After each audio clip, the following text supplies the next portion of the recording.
اس سے ملزم کے لیے ایک مسئلہ پیدا نہیں ہوگا؟ دفاعی وکیل یہ اعتراض کر سکتا ہے کہ استغاثہ اچانک ایک ایسا گواہ لے آیا جس کے بارے میں ہمیں کچھ معلوم ہی نہیں تھا، ہم اس کے لیے تیار نہیں تھے۔ یہ فیئر ٹرائل یعنی منصفانہ سماعت کے اصول کے خلاف نہیں؟ بہت اچھا نکتہ ہے، اور عدالت نے اسی ساجد محمود کیس میں اس پر بھی بات کی۔ عدالت نے کہا کہ جج کو یہ اختیار استعمال کرتے وقت توازن قائم کرنا ہوگا۔ اس سے دیکھنا ہوگا کہ اس نئے گواہ کی شہادت کی اہمیت کتنی ہے اور کیا اس کے آنے سے ملزم کے خلاف کوئی تعصب تو پیدا نہیں ہو رہا۔ اچھا، تو عدالت ملزم کو تیاری کا وقت دے سکتی ہے؟ جی بالکل، اگر ضرورت ہو تو عدالت ملزم کو تیاری کے لیے مناسب وقت بھی دے سکتی ہے۔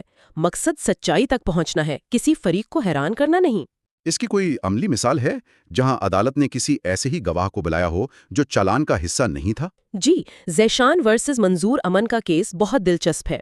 اس کیس میں قتل کا محرک ایک خاتون پر ہونے والا تنازع تھا، لیکن حیرت انگیز طور پر پولیس نے اس خاتون کا نام گواہوں کی فہرست میں شامل ہی نہیں کیا۔ یہ تو عجیب بات ہے۔ بہت عجیب۔ جب معاملہ عدالت میں آیا تو جج نے محسوس کیا کہ اس کیس کی اصل وجہ سمجھے بغیر انصاف کیسے ہو سکتا ہے۔ چنانچہ عدالت نے دفعہ 5440 کے تحت اسی خاتون کو بطور گواہ طلب کرنے کا حکم دیا، یہ کہتے ہوئے کہ منصفانہ سماعت کا مطلب صرف ضابطے پورے کرنا نہیں بلکہ حقیقت تک پہنچنا ہے۔ واہ، یعنی عدالت نے کیس کی روح کو سمجھا۔ اچھا، اب اس کے دوسرے پہلو پر آتے ہیں۔ ہم نے اکثر عدالتوں میں استغاثہ یا دفاع کی طرف سے یہ کہتے سنا ہے کہ جناب دوسری پارٹی اپنی خامیوں کو پورا کرنے یعنی ٹو فل اپ دی لیکوناز کے لیے یہ درخواست دے رہی ہے۔ کیا یہ ایک جائز اعتراض ہے؟ یہ سب سے عام اعتراض ہے جو اس سیکشن کے خلاف کیا جاتا ہے، اور محمد معروف ورسز دی اسٹیٹ کا کیس اس کی بہترین مثال ہے۔ اس کیس میں ٹرائل کورٹ میں گواہوں کو طلب کرنے کی درخواست اسی بنیاد پر مسترد کر دی تھی۔ کیا کہہ کر کہ یہ تاخیر سے دائر ہوئی ہے؟ جی، کہ یہ بہت تاخیر سے دائر کی گئی ہے اور اس کا مقصد استغاثے کی کمزوریوں پر پردہ ڈالنا ہے۔ تو پھر ہائی کورٹ نے کیا کہا؟ ہائی کورٹ نے ٹرائل کورٹ کا فیصلہ کالعدم قرار دے دیا۔ ہائی کورٹ نے ایک بہت اہم اصول وضع کیا: اگر کسی گواہ کا نام ایف آئی آر میں موجود ہے اور اس کی گواہی کیس کو سمجھنے کے لیے ضروری ہے تو محض تاخیر کی بنیاد پر یا لکیونہ بھرنے کے اعتراض پر انصاف کا گلا نہیں گھونٹا جا سکتا۔ آئدر ورسز عابدہ کیس کا حوالہ بھی دیا گیا، جس میں کہا گیا کہ اس دفعہ کا مقصد ہی یہ ہے کہ کسی فریق کی غلطی کی سزا انصاف کی ناکامی کی صورت میں نہ ملے۔ یہ تو بہت طاقتور اصول ہے، اور کیا یہ صرف استغاثہ کے لیے ہے؟ نہیں، اصل میں یہ اختیار دفاع کے لیے بھی اتنا ہی طاقتور ہتھیار ہے۔ محبوب علی ورسز دی اسٹیٹ کے کیس میں ملزم نے اس تفتیشی آفیسر کو بلانے کی درخواست کی جس نے دوبارہ تحقیق کر کے اسے بے گناہ قرار دیا تھا۔ اور ٹرائل کورٹ نے درخواست مسترد کر دی ہوگی؟ جی، مسترد کر دی، لیکن ہائی کورٹ نے اسے منظور کرتے ہوئے کہا کہ اس سیکشن کا مقصد صرف مجرم کو سزا دینا نہیں بلکہ یہ بھی یقینی بنانا ہے کہ کسی بے گناہ کو سزا نہ ہو۔ ملزم کو اپنی بے گناہی ثابت کرنے کا ہر ممکن موقع ملنا چاہیے۔ مجھے ایک اور کیس یاد آ رہا ہے، واجد حسین ورسز دی اسٹیٹ کا۔ وہ زنا کا مقدمہ تھا جس میں ملزم نے کہا کہ وہ شادی شدہ ہیں اور نکاح نامہ بھی پیش کیا۔ جی، وہ ایک کلاسک مثال ہے۔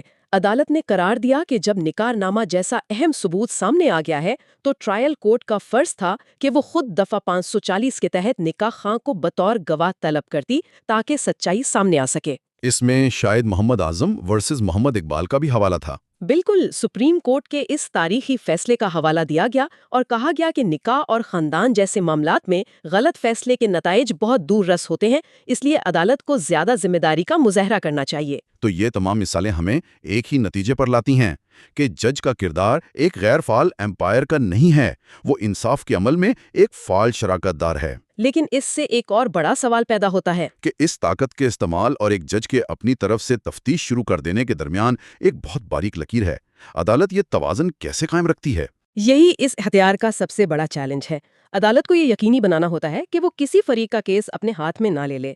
اس کا کام صرف ان خالی جگہوں کو پر کرنا ہے جو سچائی تک پہنچنے میں رکاوٹ بن رہی ہیں۔ اور اسی لیے جیسا کہ ہم نے ساجد محمود کیس میں دیکھا، عدالتیں ہمیشہ یہ دیکھتی ہیں کہ اس اختیار کے استعمال سے کسی فریق، خاص طور پر ملزم، کے ساتھ کوئی ناانصافی نہ ہو۔ آئیے ساجد محمود کیس پر واپس چلتے ہیں۔ آپ نے ذکر کیا کہ یہ ایک جامع فیصلہ تھا۔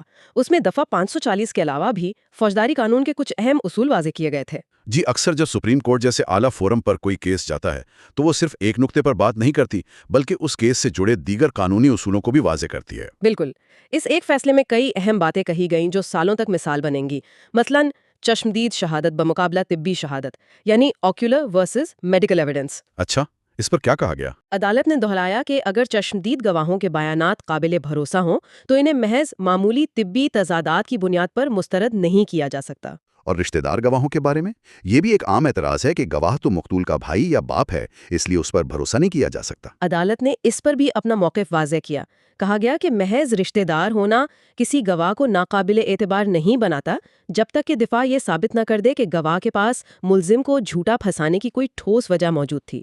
اور معمولی تضادات، مائنر ڈسکریپنسیز کے بارے میں جی، ان کو نظر انداز کرنے پر زور دیا گیا جو وقت گزرنے کے ساتھ انسانی یادداشت میں قدرتی طور پر آ جاتے ہیں۔ اور سب سے اہم بات جو اس فیصلے میں تھی وہ ایک گواہ کی شہادت پر سزا کے بارے میں تھی۔ بالکل، سپریم کورٹ نے عابد علی اور لال خان جیسے کئی پرانے کیسز کا حوالہ دیتے ہوئے اس اصول کو دہرایا کہ اگر ایک گواہ کا بیان بھی مکمل طور پر قابل اعتبار، پر اعتماد اور شک و شبہ سے بالاتر ہو تو قتل جیسے سنگین مقدمے میں بھی سزا دی جا سکتی ہے۔ جی، قانون میں گواہوں کو گنا نہیں جاتا، ان کے بیانات کو تولا جاتا ہے۔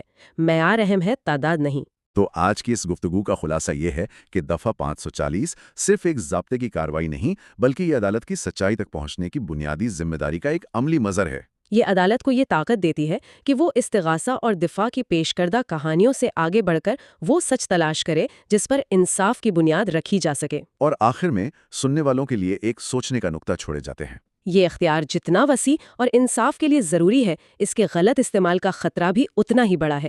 ایک عدالت یہ کیسے یقینی بناتی ہے کہ اس طاقت کا استعمال کرتے ہوئے وہ غیر ارادی طور پر خود ایک تحقیقاتی ایجنسی نہ بن جائے؟ وہ باریک لکیر کہاں کھینچی جائے جہاں ایک جج کا انصاف کو یقینی بنانا ختم ہوتا ہے اور کسی ایک فریق کی وکالت شروع ہو جاتی ہے؟ یہ وہ سوال ہے جو ہمارے عدالتی نظام کے لیے ہمیشہ ایک چیلنج رہے گا۔ لا وتھ میجسٹر دیکھنے کا شکریہ۔